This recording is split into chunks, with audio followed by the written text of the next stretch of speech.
जगनी चाहिए, मातृ पितृ भक्ति होनी चाहिए।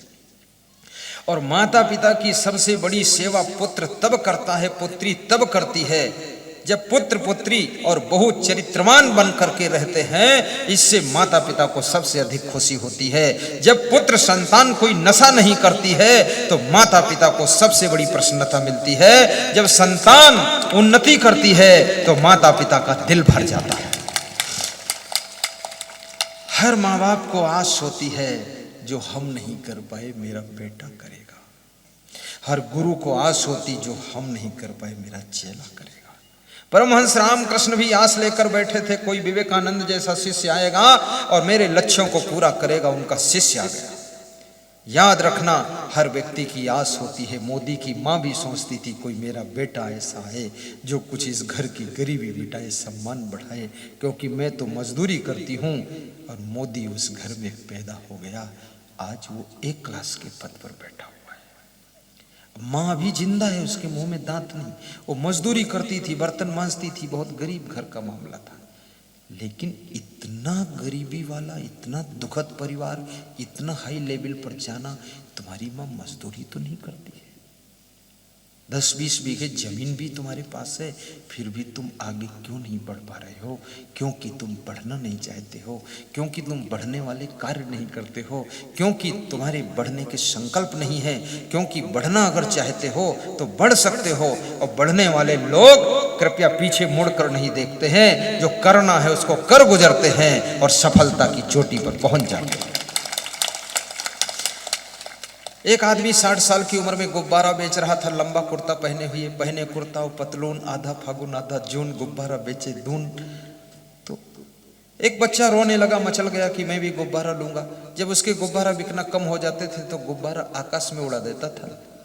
तो बच्चा जब गुब्बारा लेने के लिए गया, उसका बाप लेकर के गया, बोले ले। तो बच्चा गुब्बारा तो बात को लिया, पहले उसका कुर्ता खींचा। लंबा कुर्ता पहने थे, दोनों हाथ, छोटा था, ऊपर दिखता नहीं था।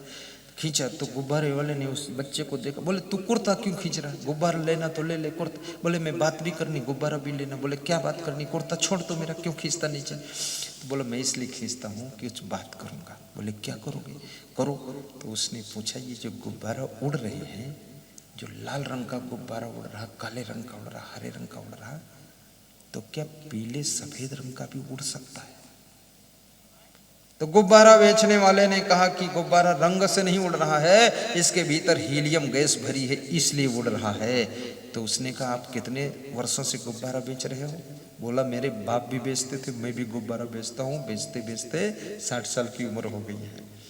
तो उस बालक ने कहा जैसे हर कलर का गुब्बारा उड़ सकता है आकाश में, क्योंकि हीलियम गैस उसमें है, इसलिए इसी प्रकार से अगर संस्कार और संकल्प की तुम्हारे अंदर हीलियम गैस है तो गुब्बारा बेचने की जरूरत नहीं है। तुम भी विकास के आकाश में ऊंचे उठ सकते हो, ऊपर उड़ सकते हो। उस बालक की इस बात से उस गुब्बारा बेचने वाले का माइंड डाइवर्ट हुआ और उसने कहा इसने तो मेरे अंदर सोई हुई ऊर्जा को जागृत कर दिया।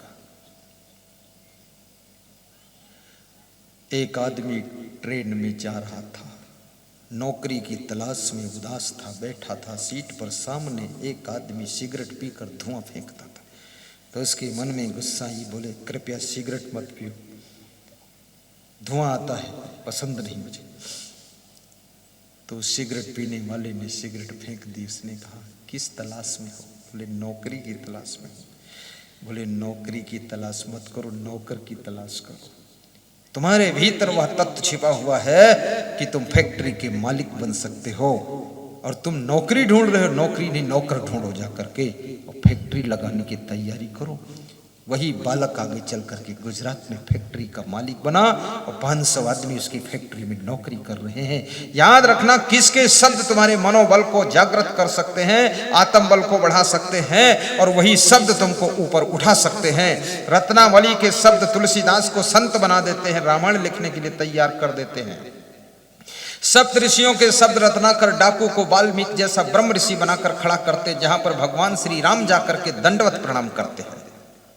वेश्या के शब्द, चिंतामणि नाम की वेश्या के शब्द, सूरदास जिनका नाम पहले बिलबंगल था, वह वेश्यावृत्ति में फंस गए थे और वेश्या के शब्दों से वह झकझोर गए और सूरदास एक महाभक्त भक्त श्री कृष्ण भगवान के बन गए। याद रखना, किसी के शब्द कब कितने कहां तुमको असर डाल सकते हैं और तुम्हारी जिंदगी को कितना ऊपर उठा सकते हैं। शब्द में बहुत बड़ी ताकत होती है। इस ताकत को जो समझ गया वो थोड़े से शब्दों से ही अपनी जिंदगी को धन्य बनाता है।